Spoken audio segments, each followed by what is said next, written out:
How do you deal with waiting seasons? When God is silent, when prayers feel hard, when everyone else moves forward except you, when you feel like you're forcing doors to open and nothing seems to be happening. Most times we don't struggle with trusting God when things move. We struggle when nothing is moving, or when you've committed yourself to pray over and over about that thing but nothing seems to happen, when answers are not coming, when the same thing you've been praying and asking your friends and family to pray about doesn't seem to have any answers.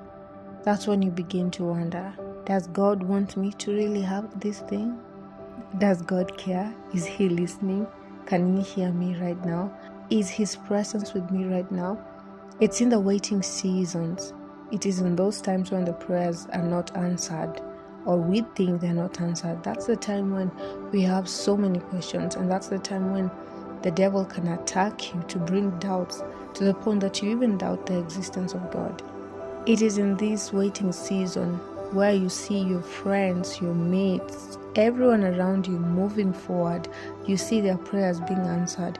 You see them getting that thing they've always wanted. You see them moving forward, but you feel like you're stuck.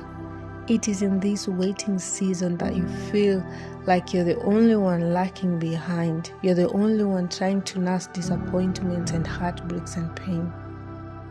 It is in the waiting season where you feel like you are in the same place for like forever, and there's no way you're going to leave this place because the doors are not just opening. This is where you begin to ask yourself, does God want me to stay here? Does it please Him when I'm hurt, when I'm crying to Him daily, when I keep knocking the same door? This is where you start questioning the promises of God, that God cannot withhold any good thing. And you begin to wonder, I'm knocking at this door, which when I weigh to the Bible, it's not a bad door. So you think, then why is it not opening? And I'm here to remind you today that most of the times in the waiting seasons, God hides growth in waiting. It's here where He teaches you to drop things which will not be useful for you when that door opens, when He moves you forward, when He answers that prayer. He teaches you to let go of that habit. He teaches you to let go of that bad character. He teaches you to let go of those people. He teaches you to shed off that skin. Just like the snake sheds off the skin, and it's a painful process, so is the waiting season. Just as the farmer plants that seed and it's all that dirty and muddy and not pleasing, so is it with the waiting seasons. God wants you to grow. He wants to elevate you. He wants to refine you.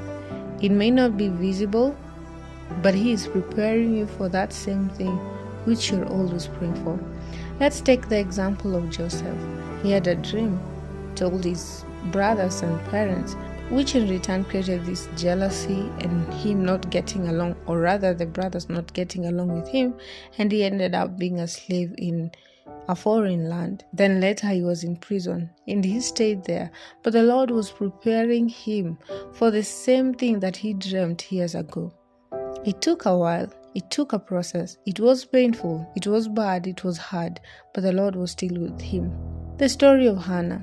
She cries. It was painful. She asks and longs for a son. She felt like she was forgotten, but eventually God gave her a son like no other. A son who stood in front of the Israelites and asked, "Is there anyone of whom I have wronged in any way to come forward?" And no one was able to come forward and say that, "You know what, Samuel, you did this and that." God blessed her not only with a son, but a son who was able to lead Israelites, a son who could hear the voice of the Lord, a son who was used by the Lord to speak to His children. The story of David. He cried. He asked that the Lord forgive him and may deliver him from his enemies. And we see that the Lord not only delivered him, but out of him came Solomon. Out of him came Jesus Christ from his lineage. The waiting season may be a struggle, may be painful, may be covered with disappointment, a shaking of the hope, that you have in the Lord, that you have in your future, a shaking of the faith, but it should not move you. You should remind yourself that God is refining me, the Lord is washing me, the Lord is cleansing me, and He is near. God is producing something in your waiting season. This is the time to sit more closer to God and ask Him, what do you want me to let go of? What do you want me to learn? What do you want me to hold on to? It is in the waiting season that the Lord teaches you how to pray. You begin to change your prayers. You begin to pray them differently. You let go of some things, very satisfied that that's no longer what you need. And God directs you through His Spirit. It is in the waiting season that God sheds off the skin in your eyes, that you're able to see people for who they are, that you're able to see yourself for who you are, that you're able to see God for who He is. So do not complain, do not fret in the waiting season. This is a chance for you to learn who you are. It is a chance for you to learn what life is like. This is a chance for you to build a very close relationship with your Maker that cannot be broken by anyone. And lastly, may I remind you that silence from God is not absence, it's construction. The Lord is building you. The Lord is creating the same person whom He will use, the person whom He'll use for His purpose. So wait. I say wait on the Lord and test the Lord and know that He is good. God bless you and thank you for watching. Goodbye.